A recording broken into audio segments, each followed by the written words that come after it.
Jumpa lagi Oma Opa yang ada di rumah. Terima kasih buat kebersamaan yang Oma Opa luangkan waktu bagi kami untuk bisa beribadah bersama-sama dengan Oma Opa yang ada di rumah. Mari kita tundukkan kepala dan kita berdoa. Terima kasih Tuhan buat kesempatan yang Tuhan masih berikan bagi kami. Lebih khusus bagi Oma Opa yang ada di rumah untuk bisa beribadah bersama-sama dengan kami. Terima kasih, kami bersyukur Tuhan dan kami akan memulai ibadah kami pada siang hari ini. Hanya kami alaskan di dalam nama Tuhan Yesus Kristus. Haleluya. Amin.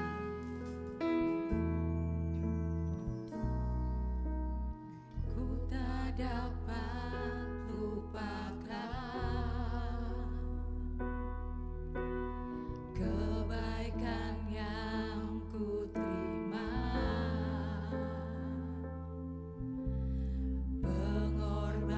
pengorbananmu yang mulia,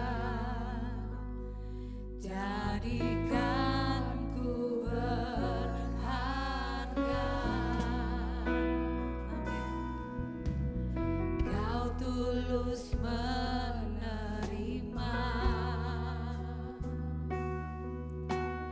aku apa adanya,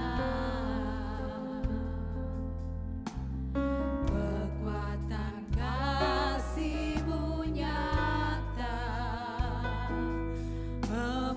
memulihkan hidupku. Kau bukan Tuhan yang melihat rupa, Kau bukan Tuhan yang memandang harta. Hati hamba yang selalu Kau cari, biar Kau temukan di dalamku. Selama ku hidup, ku mau menyembah-Mu,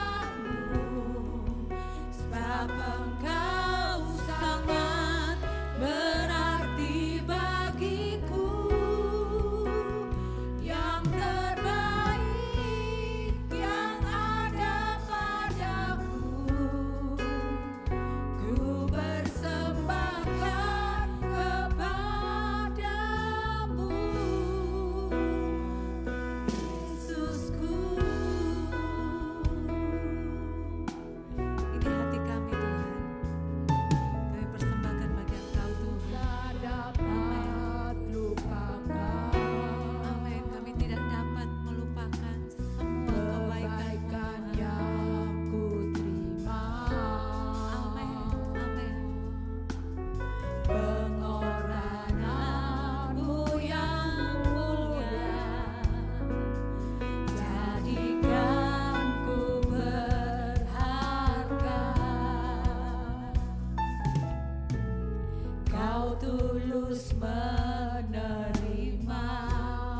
Aku apa adanya. aku apa adanya. Amin. Terima kasih Tuhan. Kekuatan kasih-Mu nyata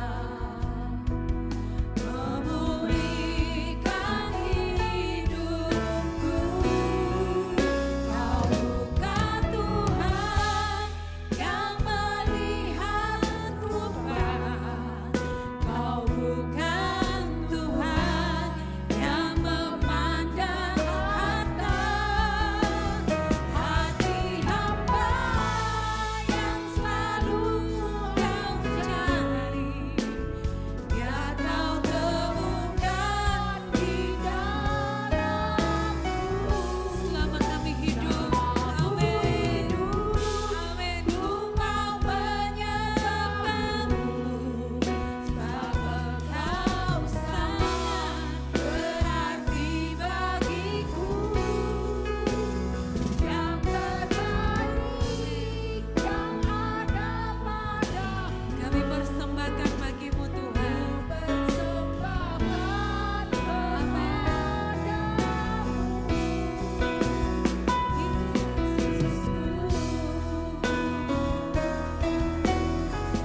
Salam Jemaat Betani Yistoya Malang.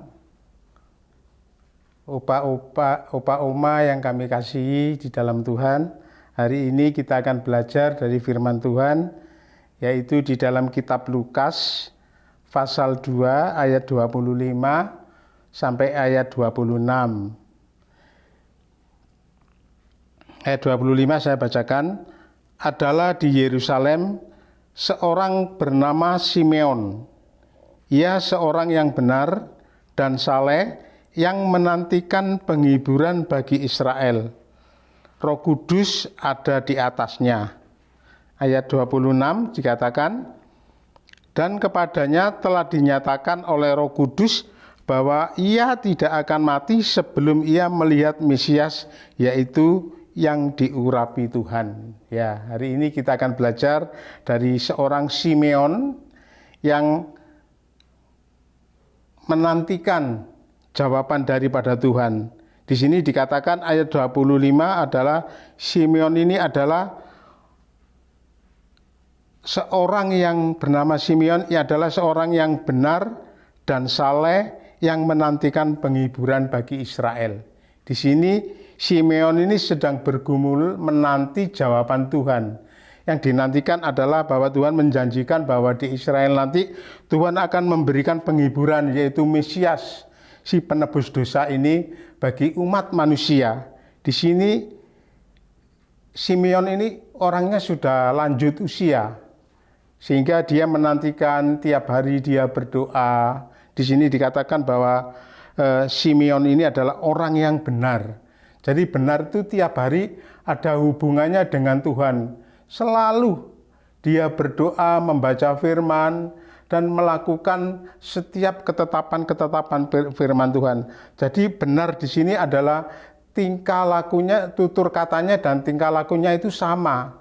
Berbeda dengan orang yang enggak benar itu kata-katanya menyejukkan, tapi di dalam tingkah lakunya itu enggak sama, itu namanya enggak benar. Jadi di sini dikatakan, makanya mencatat di sini bahwa Tuhan, bahwa Simeon ini adalah seorang yang benar dan saleh, ya, menantikan penghiburan bagi Israel, yaitu selain benar adalah saleh. Kehidupan saleh itu adalah orang yang hidupnya seperti karakternya Tuhan, ya, tingkah lakunya, perkataannya, perbuatannya itu persis apa yang difirmankan kepada Tuhan. Itu kehidupan orang saleh. Selalu benar di dalam ucapan, di dalam tingkah laku dan perkataan itu benar sekali. Itu yang Tuhan inginkan. Sehingga penantian ini Simeon ini merasa yakin Tuhan pasti menolong saya. Tuhan pasti memberikan kesempatan saya. Kapan penghiburan itu akan dinyatakan bagi Israel. Di sini akhirnya siapa itu? Simeon ketika dia menantikan berdoa, tiba-tiba di sini di bagian terakhir ayat 25 dikatakan Roh Kudus ada di atasnya. Nah, Roh Kudus di atasnya Pak Simeon ini, kemudian Roh Kudus ini menyatakan, ayat 26 dikatakan, dan kepadanya telah dinyatakan oleh Roh Kudus bahwa ia tidak akan mati sebelum melihat Mesias. Wah, ini sudah ada tanggapan dari Roh Kudus. Roh Kudus itu langsung hadir di dalam kehidupan kita. Mengapa Roh Kudus bisa hadir di dalam kehidupan kita? Karena Simeon ini hidupnya benar, mau dituntun, mau disertai oleh Tuhan, mau dipimpin, sehingga Simeon ini mendapatkan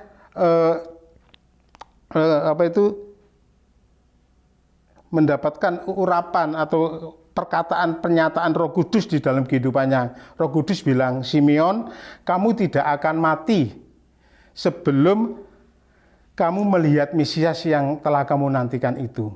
Waduh, Simeon senang sekali, ya. Itu yang diterima pribadinya Simeon, yang dinyatakan oleh Roh Kudus melalui kehidupan Simeon ini.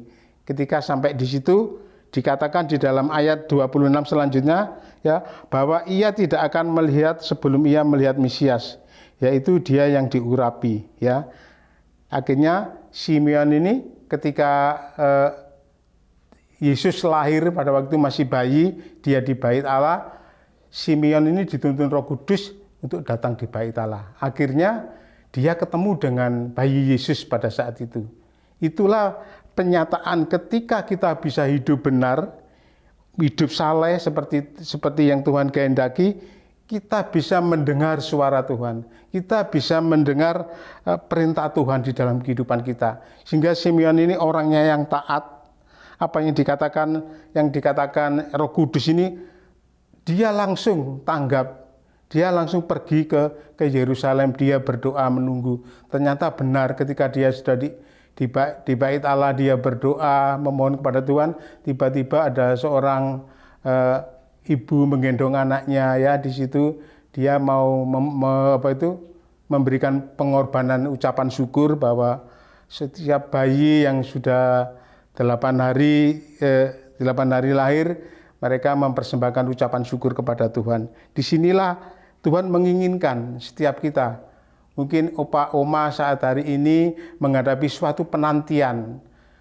Apa yang sekarang ini opa yang dinantikan. Mungkin pergumulan itu, penantian itu belum sampai terjadi. Tapi yakinlah, belajar dari Simeon ini tekun, menanti.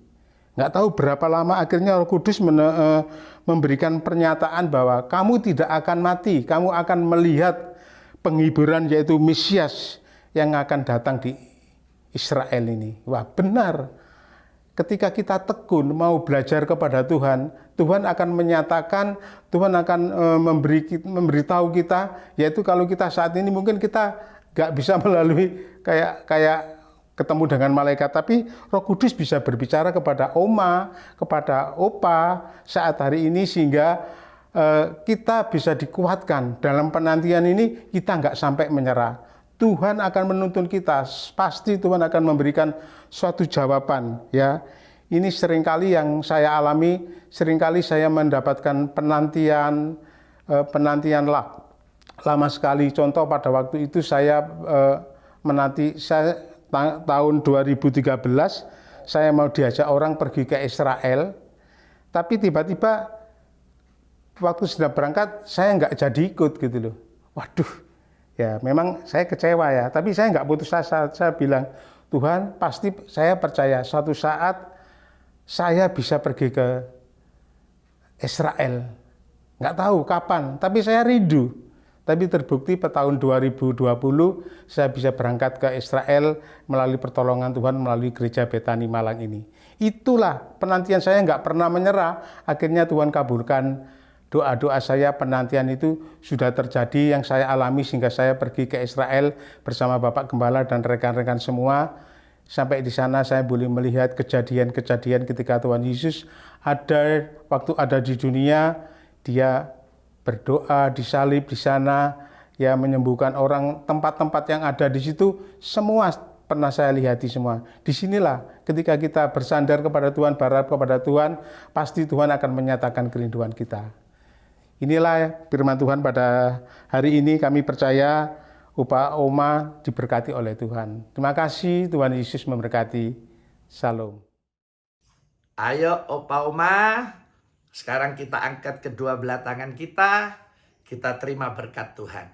Opa Oma yang saya kasihi, sekarang terima, bawa dan nikmatilah berkat-berkat dari Allah Bapa, kasih sayang dari anaknya Yesus Kristus, dan persekutuan dengan kuat kuasa Roh Kudus. Mulai saat ini sampai Maranatha Yesus datang kali yang kedua, kita pasti diberkati berlimpah-limpah oleh Tuhan Yesus. Dalam nama Tuhan Yesus Kristus yang diberkati katakan amin. Tuhan Yesus memberkati. Jangan lupa Opa Oma, minggu depan jam 2 siang kita ketemu lagi dalam ibadah lansia atau pioner online. Tuhan Yesus memberkati.